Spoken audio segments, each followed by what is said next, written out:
Um último assunto, galera. Antes de nós passarmos para o assunto que eu considero ser o assunto mais importante de hoje aqui, é a questão do Marcelo Freixo no Rio de Janeiro. Que situação do Marcelo Freixo, né?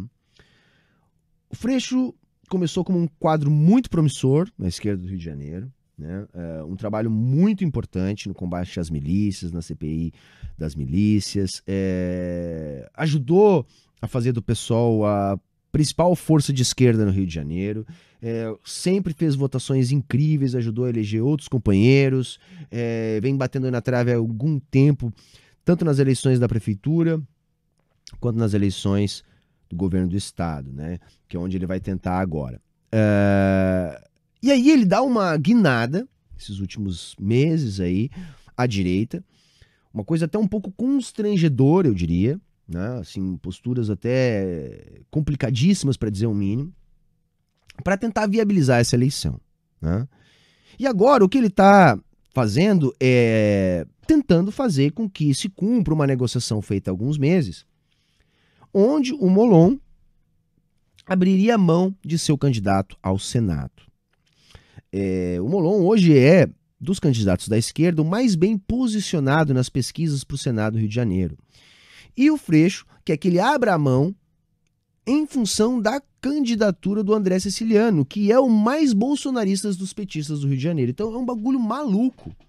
O PT no Rio de Janeiro foi tão ruim na sua forma de organizar o partido que fez com que o partido fosse uma sombra dos outros, né? Mesmo sendo um partido de grande predominância na esquerda a nível nacional. Agora está insistindo nessa candidatura do André Siciliano, que, como eu disse, é um bolsonarista disfarçado. E um cara que não emplaca nas pesquisas. Sendo que tem o Molon, que é um cara muito melhor para a esquerda, muito mais bem posicionado. E aí o apoio ao próprio Freixo está condicionado a essa questão do André Siciliano. Por isso que o PT demorou tanto a apoiar o Freixo e ainda me parece estar fazendo um corpo mole.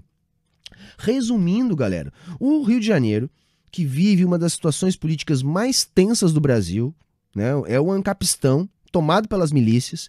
É necessário que se faça alguma coisa para derrotar esse processo no Rio de Janeiro. E o PT parece não colaborar com isso. É muito frustrante. E pior, o Freixo corre o risco de ser o grande derrotado de todo esse processo. Porque se ele não conseguir ganhar as eleições, depois de todo esse giro à direita, acabou a carreira política do Freixo, galera. E pasmem, isso pode acontecer. O cara que está tentando colocar o César Maia de vice, pode acontecer. Porque ele está se desconstituindo tanto e queimando tanto o filme com a esquerda, que não adianta ele ganhar um pouquinho de voto do lado da direita, e eu digo um pouquinho porque é difícil ele ganhar mais do que um pouquinho, porque ele vai perder muito voto na esquerda. Ele já não lidera mais as pesquisas no Rio de Janeiro. O que é uma calamidade, porque mesmo com essa guinada à direita, eu ainda prefiro o Freixo 1 milhão de vezes a qualquer outro no Rio de Janeiro, né?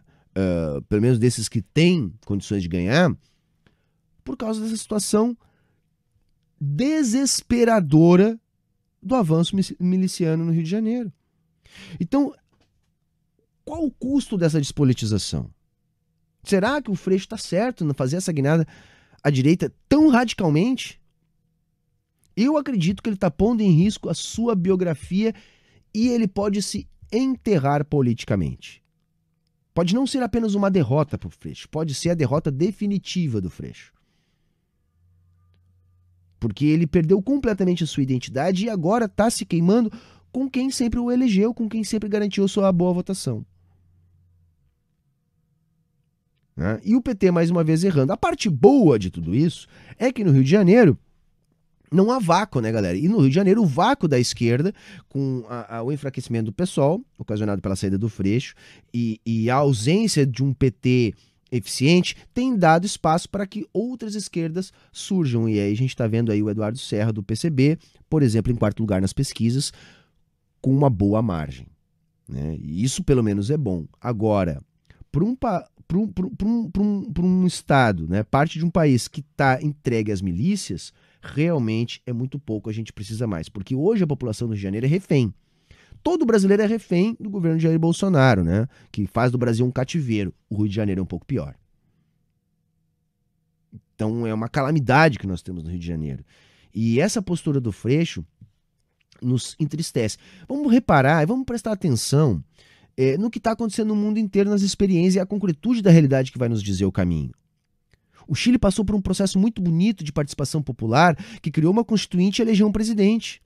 Em compensação pelos erros da própria esquerda, esse presidente é um social-liberal que agora está lá puxando o saco do Zelensky, que é uma marionete da OTAN, e está incluindo permanentemente na Constituinte, na Constituição chilena, por exemplo, uma regra que garante a austeridade fiscal para sempre, ou seja, a manutenção do neoliberalismo no Chile. Isso tem que ficar de recado, porque todos os países que a esquerda voltou ao poder e se abaixou para a direita, ela foi golpeada. O Chile está sendo golpeado, o Pedro Castilho não termina mais mandato. Para terminar o mandato, ele, em vez de utilizar a sua força popular e a manutenção da organização de classe, ele passou a ceder à direita, se desconstituiu completamente. E essa é a história aqui no Brasil, aqui na América Latina, e a história da política no mundo inteiro. Então nós não podemos cair nesse erro. Está na hora da gente investir mais pesado na politização, porque a vitória não pode ser com o programa do nosso inimigo. De nada nos adianta vencer para aplicar o programa do nosso adversário. E nós temos as condições materiais para conquistar a vitória sem precisar aplicar o programa do adversário. Porque é isso que o povo está querendo. A ofensiva burguesa que começou a se constituir em 2013 e se ratificou em 2015 produziu um quadro de calamidade na nossa classe trabalhadora, com leite a R$7, com redução de 10% na renda no último período. E 10 milhões de brasileiros desempregados e outros tantos subempregados. Então nós temos uma janela de oportunidade para aproveitar isso, que é esse fato do povo estar disposto a não acreditar mais na mitologia liberal. Nós não podemos nos prostrar diante da direita, acreditando que se nós não fizermos isso, nós não vamos vencer. E eu fico chateado realmente com a posição do Freixo, porque ele poderia vencer de outra maneira. E a maneira que ele optou não só ameaça a sua vitória, como ameaça a sua carreira. E agora eu vou dizer uma coisa também, é o seguinte: se é esse caminho que ele quer tomar, que abra passagem para que uma outra esquerda consiga ser mais significativa no Rio de Janeiro.